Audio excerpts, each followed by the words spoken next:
அனைவரையும் செயல்பட வைக்கிறார்.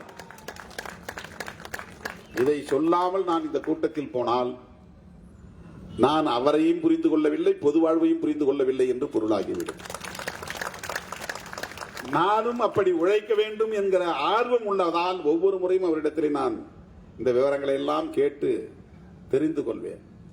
அருமை தோழர்களே, அண்ணன் அவர்களின் பிறந்த நாள் விழாவை பிப்ரவரி 22ஆம் தேதி தொடங்கி மார்ச் 19ஆம் தேதி வரையில் ஒவ்வொரு நாளும் தமிழகத்தில் சிறந்த ஆளுமைகள் அனைவரையும் அழைத்து இன்றைக்கு நம்முடைய ஐயா பேராசிரியர் காதர் மொய்தீன் அவர்களும் நம்மிடத்திலே இவ்வளவு சிறப்பான உரையாற்றக்கூடிய வகையிலே இவ்வளவு நிகழ்ச்சிகளையும் ஒருங்கிணைத்திருக்கிற பெருமதிப்பிற்குரிய அண்ணன் PK சேகர்பாபு அவர்களை விடுதலை சிறுத்தைகள் கட்சியின் சார்பிலே நான் நெஞ்சார பாராட்டுகிறேன், வாழ்த்துகிறேன்.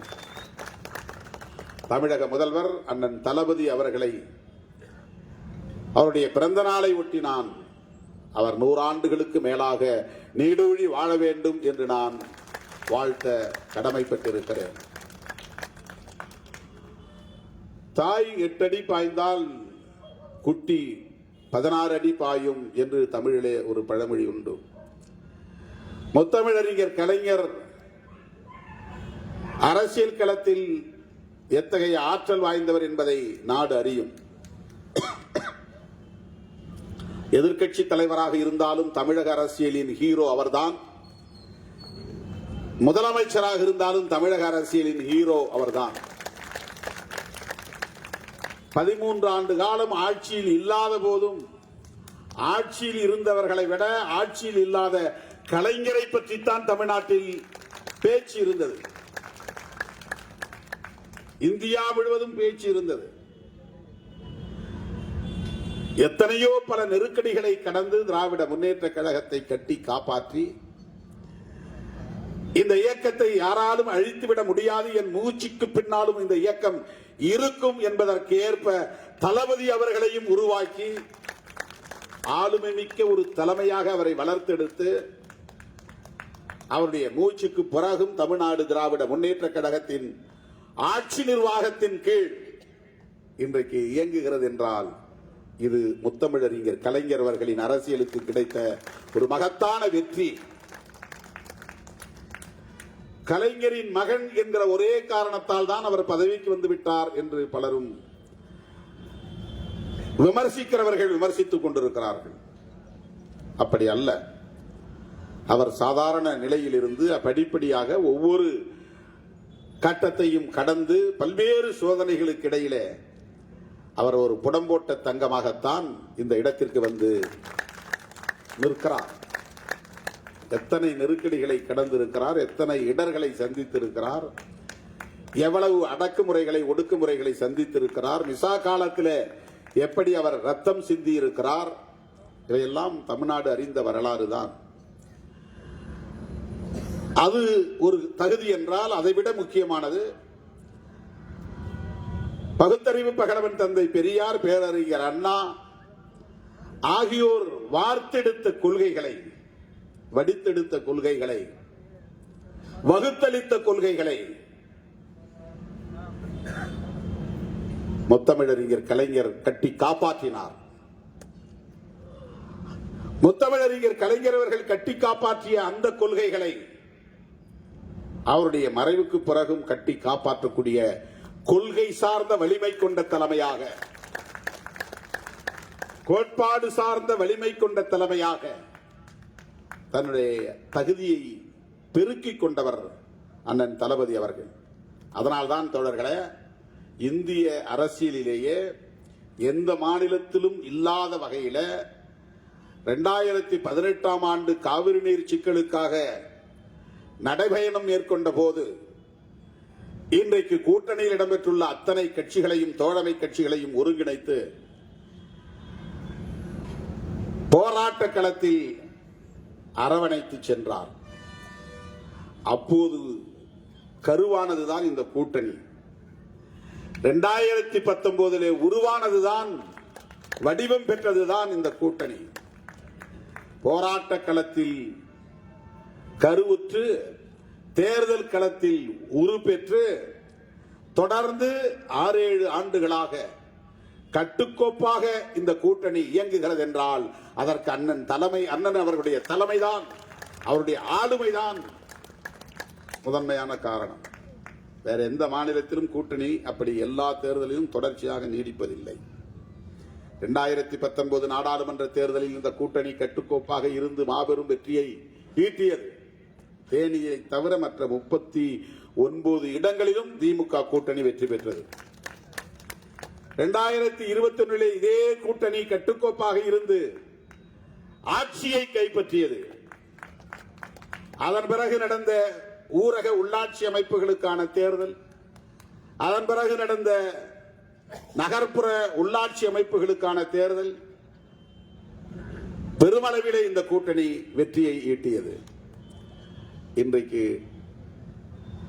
நாடாளுமன்ற தேர்தலை நாம் சந்திக்க போகிறோம். இந்த கூட்டணியில் ஒரு சின்ன பிசிறும் இல்லை, சிதறல் இல்லை, எந்த விதமான கூட்டணி கட்சிகளுக்கு இடையிலே எந்த விதமான முரண்பாடும் ஏற்படவில்லை. ஆனால் எதிர்புறத்திலே எதிரணியிலே 19 கூட்டணியாக சேர்ந்தவர்கள், 2019 கூட்டணியாக சேர்ந்தவர்கள் படுதோல்வியை சந்தித்தார்கள். 2021 கூட்டணியாக சேர்ந்தவர்கள் படுதோல்வியை சந்தித்தார்கள். அதன் பிறகு அந்த கூட்டணி சிதறி போனது. ஏன் சிதறியது, எப்படி அவர்கள் வெளியேறினார்கள் என்று மக்களுக்கே தெரியாது. பாமக வெளியேறியது, அதிமுக வெளியேறியது. அந்த 3 கட்சிகள் தான் கட்சிகள் என்று சொல்லக்கூடிய நிலையில் உள்ள தகுதி படைத்தவை அந்த கூட்டணியில. மற்ற கட்சிகளின் பெயர்களை கூட நமக்கு சொல்ல தெரியாது. நேற்று தான் அல்லது இன்றை காலை தான் பாட்டாளி மக்கள் கட்சி பாஜகவிடையே போய் சேர்ந்திருக்கிறது. அண்ணன் அவர்கள் அண்மையிலே ஒரு கூட்டத்தில் பேசும்போது சொன்னார், தமிழ்நாட்டை பொறுத்தவரையில் பாஜக 0 என்று சொன்னார், 0 என்று சொன்னார். சில ஆண்டுகளுக்கு முன்பு பாமக நிறுவனர் மருத்துவர் ராமதாஸ் அவர்கள் பாஜக ஆட்சிக்கு மார்க் போட வேண்டும் என்று ஒரு பேட்டியிலே பத்திரிகையாளர் கேட்கிறார். அப்போது அவர் சொன்னார், பாஜகவுக்கு மார்க்கே போட முடியாது, 0க்கு கீழே ஏதாவது இருந்தால் சொல்லுங்கள் போடலாம் என்று சொன்னார். அப்போ ஒரு உண்மை தெரிகிறது, அவரும் பாஜகவை 0க்கு கீழே மதிப்பீடு செய்கிறார். நம்முடைய தளபதியும் பாஜக 0 என்கிறார். அந்த 0த்தோடு ஒன்று சேர்ந்திருக்கிறது, அவ்வளவுதான். 0 + 1 = 1. பாஜக + பாமக = பாமக, அவ்வளவுதான். இந்த 2 கட்சிக்கு இடையில் மட்டும்தான் இப்போது ஒரு உடன்பாடு ஏற்பட்டிருக்கிறது. வேறு யார் யார் அந்த கட்சியிலே என்னென்ன உடன்பாடு ஏற்படுத்தி இருக்கிறார்கள், என்னென்ன தொகுதிகளை பங்கீடு செய்து கொண்டார்கள் என்று எதுவும் தெரியவில்லை. இதுதான் தமிழ்நாட்டை பொறுத்தவரையில் எதிரணியில் இருப்பவர்களின் நிலை. ஒரு அணியாக இருந்து 3ஆக சிதறி இப்போது 2ஆக மாறி நிற்கிறார்கள். அதிமுக தனிமைப்படுத்தப்பட்டு நிற்கிறது, ஆளே கிடைக்கவில்லை. ஒரு வருஷமாக அண்ணாமலை கதவுகளை திறந்து வைத்தார், ஜன்னல் கதவுகளை திறந்து வைத்தார், யாரும் வந்தபாடில்லை. இவரே போய் பாமக கதவை திறந்து கொண்டு உள்ளே போனார். இவர் திறந்து வைத்த வீட்டு கதவுக்குள் யாருமே வரவில்லை. இவராக போய் பாமக கதவை திறந்து உள்ளே போய் பார்த்து தூக்கி கொண்டு வந்து விட்டார், ஹைஜாக் பண்ணி கொண்டு வந்து விட்டார், அள்ளி கொண்டு வந்து விட்டார். அதிமுகவும் கதவுகளை திறந்து வைத்தது, யாரும் கிடைக்கவில்லை. ஆள் பிடிக்க பார்த்தார்கள், ஆள் பிடிக்க முடியவில்லை. ஆனால் திமுக தலைமையிலான கூட்டணி, காங்கிரஸ், இடதுசாரிகள், விடுதலை சிறுத்தைகள், மதிமுக, இந்திய யூனியன் முஸ்லீம் லீக், மனிதநேய மக்கள் கட்சி, தமிழக வாழ்வுரிமை கட்சி, புதிதாக மக்கள் நீதி மையம், இந்த கூட்டணி எவ்வளவு இன்டாக்டாக கட்டுக்கோப்பாக இருக்கிறது. இது எதனால் நிகழ்கிறது? அண்ணன் அவர்களின் தலைமையால், ஆற்றல் மிக்க தலைமையால், வலுமிக்க ஆளுமையால், புரிதலுள்ள, கொள்கை புரிதலுள்ள ஆளுமையால் இது நீடிக்கிறது. இல்லை என்றால் எதையாவது பேசி கூட்டணியில் அண்ணாமலை மாதிரி உளறி கொட்டி கூட்டணி சிதறி போயிருக்கும்.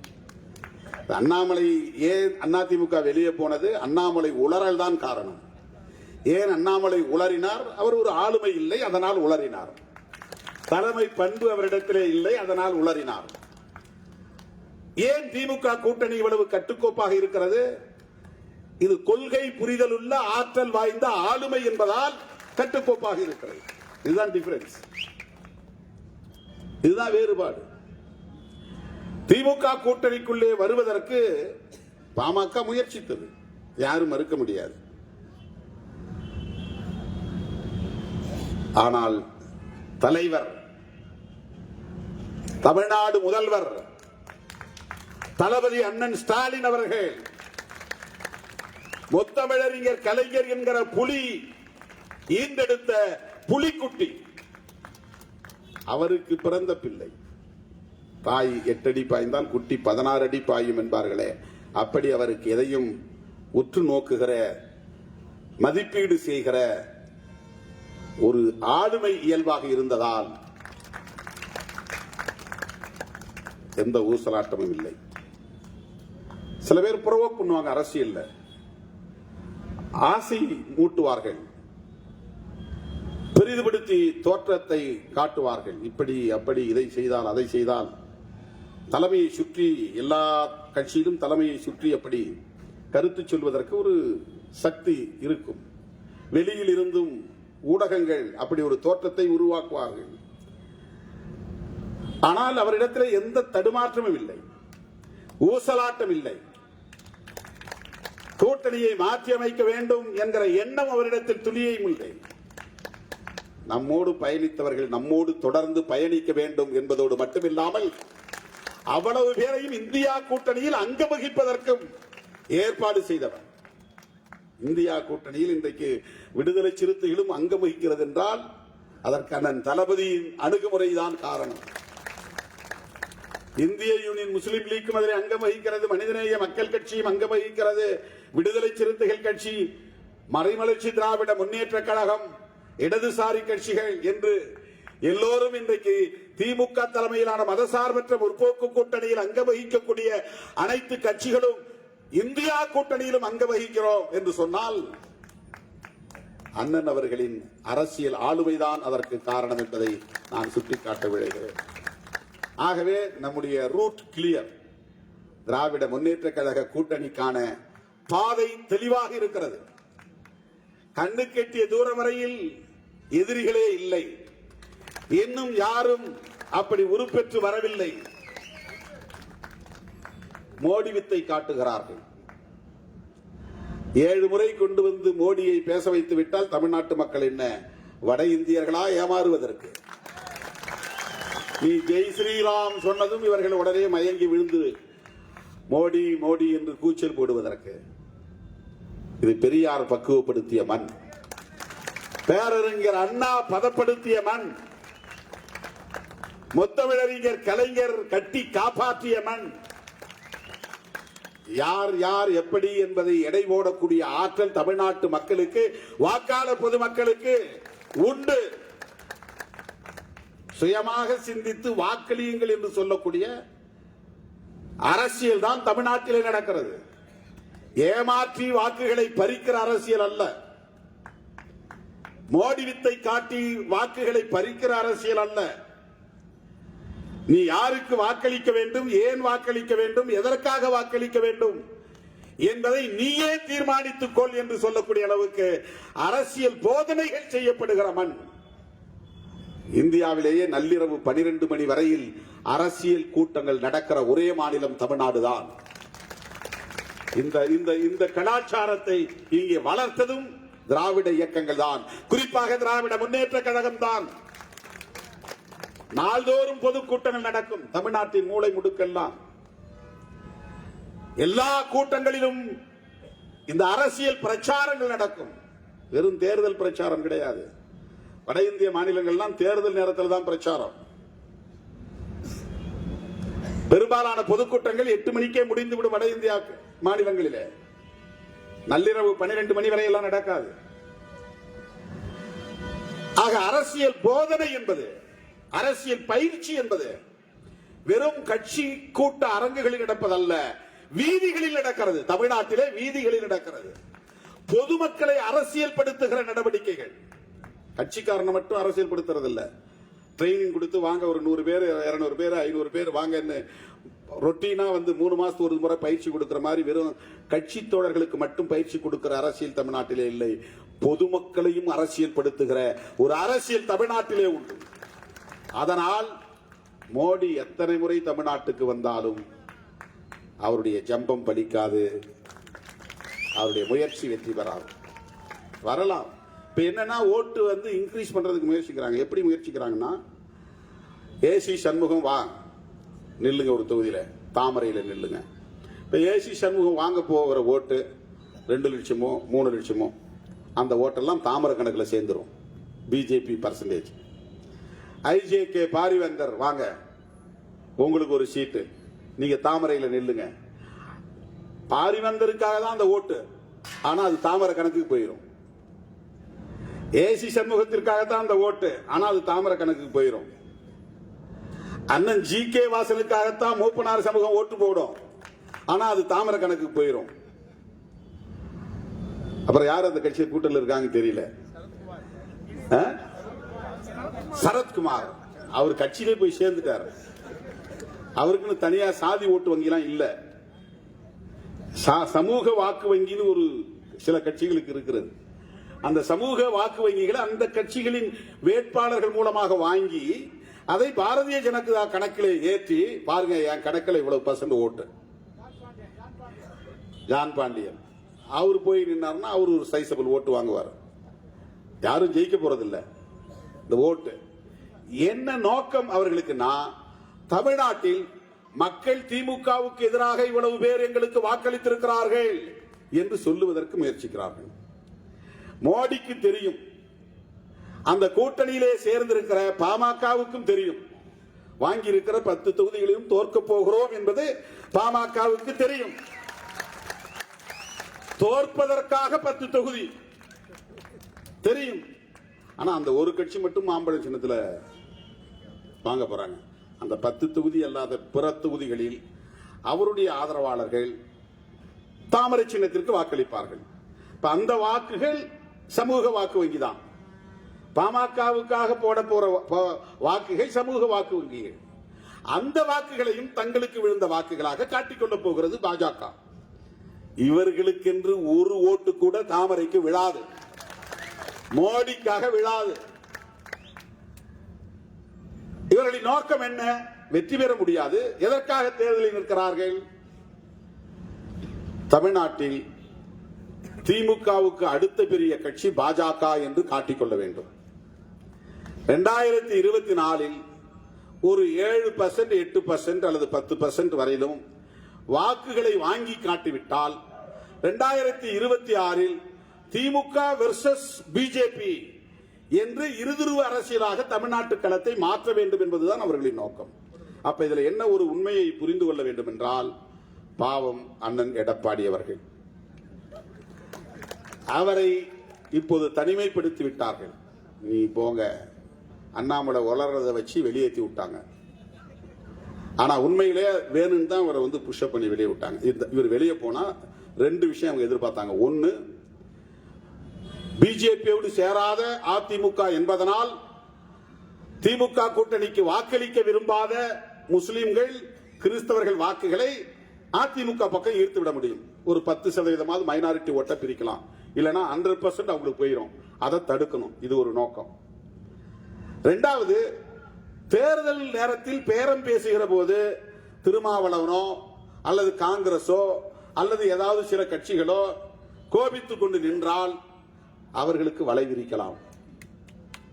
நாங்க பிஜேபியோட இல்ல, வாங்கல எங்க கூட, அங்க தரதை விட நாங்க 2 சீட்டு கூடுதலா தரோம், 5 சீட்டு கூடுதலா தரோம் என்று சொல்ல வைக்கலாம். அதுக்கு ஒரு ஆப்ஷன். அப்ப திமுக கூட்டணியை எப்படியாவது பலவீனப்படுத்துவது, இதெல்லாம் திட்டம் போட்டுதான் மோடியும் அமித்ஷாவும் அதிமுகவை கழட்டி விட்டார்கள். அதுதான் உண்மை. அண்ணாமலை பேசியதால் கோபித்துக் கொண்டு போனது உண்மை என்றால், மோடி உடனடியாக தலையிட்டு பேச்சப் பண்ணிருப்பார். ஐயோ போவாதீங்க, அந்த ஆளு ஏதோ தெரியாத பேசிட்டான், வேணா நான் அண்ணாமலையை மாத்திடுறேன் உடனே நான் தமிழிசையை மறுபடியும் போட்டாலும் போடுறேன் என்று போட்டிருக்க முடியும். இல்லை என்றால் டெல்லிக்கு வர சொல்லி பேசியிருக்க முடியும். இல்லை என்றால் இப்ப பாமகவை மிரட்டிய மாதிரி மிரட்டியாவது அதிமுகவை கூட்டணியிலே சேர்த்திருக்க முடியும்.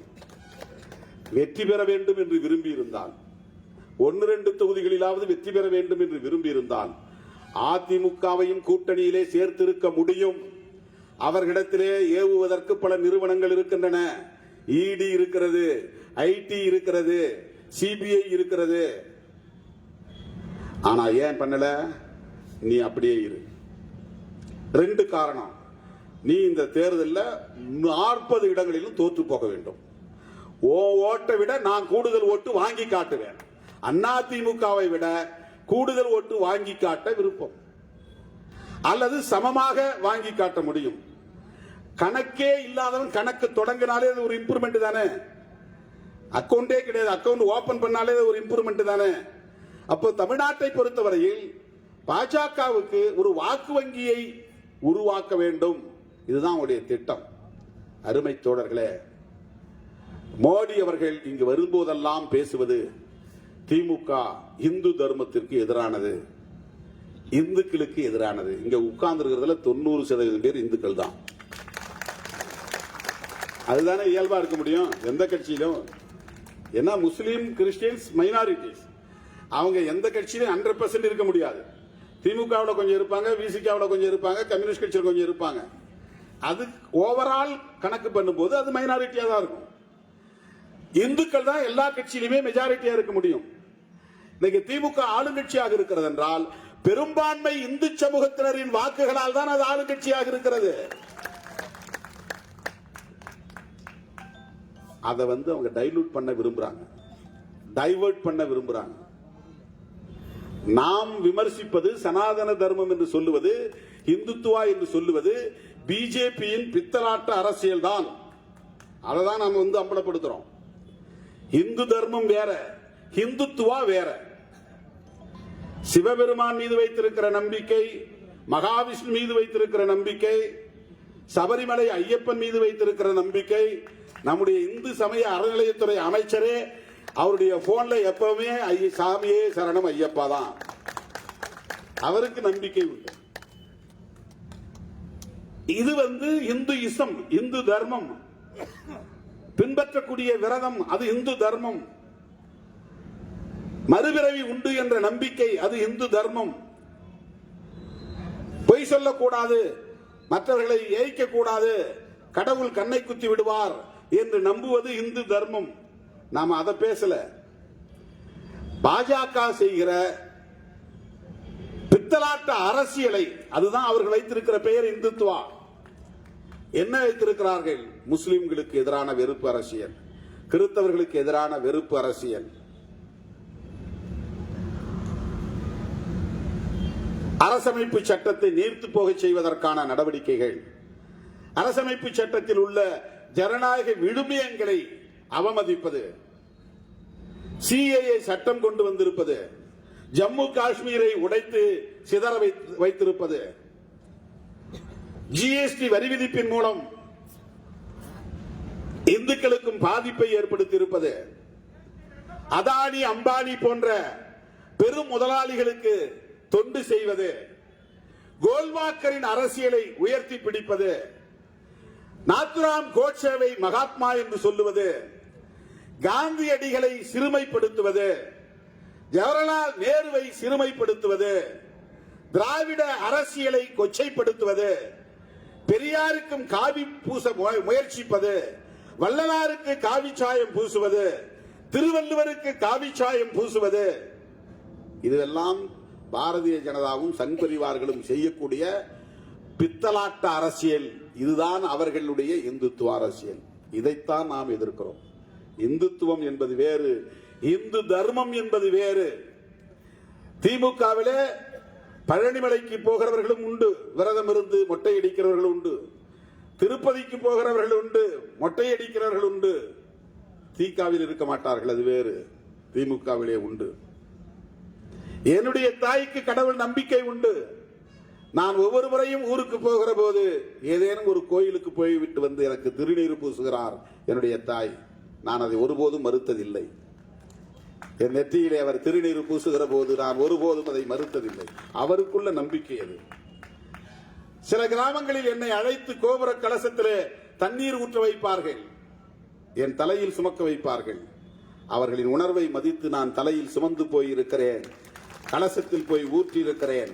எனக்கு புண்ணியம் கிடைக்கும் என்பதற்காக அல்ல, என் மீது நம்பிக்கை வைத்திருப்பவர்களை நான் மகிழ்ச்சிப்படுத்த வேண்டும் என்பதற்காக, என் மீது அவர்கள் காட்டுகிற பற்றுக்கு நான் நன்றி செலுத்த வேண்டும் என்பதற்காக. அருமை தோழர்களே, நாம் மோடி மீண்டும் ஆட்சிக்கு வரக்கூடாது என்று சொல்லுவதற்கு, அவரை ஆட்சிக்கு வரவிடாமல் தடுப்பதற்கு, இந்தியா கூட்டணியை அமைத்ததற்கு இதுதான் காரணம். தமிழ்நாட்டிலிருந்துதான் அந்த புயல் மையம் கொண்டது. இந்தியா கூட்டணி என்கிற மையம் அறிவாலயத்தில் இருந்துதான் முதல் புள்ளி தொடங்கியது. இந்த இந்தியா கூட்டணி உருவாவதற்கு அண்ணன் தளபதி அவர்களின் முயற்சிதான் முதன்மையானது என்பதை யாரும் மறுக்க முடியாது. ஆகவே இன்றைக்கு தமிழ்நாட்டில் மட்டுமல்ல தோழர்களே, ஒட்டுமொத்த இந்தியா முழுவதும் ஒரு அமைதி புரட்சி நிகழப் போகிறது. ராகுல் காந்தி நடந்திருக்கிற இந்த பயணம் இந்திய அரசியல் வரலாற்றில் எந்த தலைவரும் செய்யாத ஒரு மாபெரும் சாதனை. அதை நாம் மனம் திறந்து பாராட்டியே தீர வேண்டும். வரலாற்றிலே நமக்கு தெரிந்த வரையில் சைனாவிலே மாசத்தும் மக்களை திரட்டிக் கொண்டு மாபெரும் பயணத்தை மேற்கொண்டார். நீண்ட பயணம், அது வரலாற்றில் பதிவாகி இருக்கிறது. மாவோவின் நீண்ட பயணம் அங்கிருந்த பழமைவாதிகளின் ஆட்சியை தூக்கி எறிந்தது. மக்கள் சீனம் மலர்ந்தது, கம்யூனிசம் ஆட்சிக்கு வந்தது, ஒரு புதிய எழுச்சி எங்கே உருவானது. இன்றைக்கு உலகில் மிகப்பெரிய வல்லரசாக சீனா மாறி இருக்கிறது. அதன் பிறகு இந்திய அரசியலில், உலக அரசியலில் ஒரு நீண்ட நெடிய பயணம் கால்நடையாகவே தெற்கிலிருந்து வடக்கே, கிழக்கிலிருந்து மேற்கே என்று இந்தியாவை தன் காலடிகளால் அளந்து மக்களை சந்தித்து வந்திருக்கிற ஒரு பெரிய பயணத்தை ராகுல் காந்தி நடத்தியிருக்கிறார். அதை தொடங்கி வைத்த பெருமை அண்ணன் தளபதி அவர்களை சாரும். கன்னியாகுமரியிலே அதன் நிறைவு விழாவிலே பங்கேற்று மோடியை வீட்டுக்கு அனுப்புவோம் என்று சங்கல்பம் எடுத்துக் கொண்டு வந்திருக்கிறார் அண்ணன் தளபதி அவர்கள். இந்த கருத்தை நாம் வலுப்படுத்த வேண்டிய தேவை இருக்கிறது. அவர்களை நாட்டை விட்டு விரட்ட வேண்டிய தேவை இருக்கிறது. ஆகவே நாட்டை மீட்டெடுப்போம், 40ஐயும் வென்றெடுப்போம் என்கிற உறுதியோடு கலைந்து செல்வோம். திமுக தலைமையிலான மதசார்பற்ற கூட்டணிக்கு, இந்தியா கூட்டணிக்கு ஆதரவு தாருங்கள், வாக்களியுங்கள் என்று கேட்டு முடிக்கிறேன். நன்றி, வணக்கம்.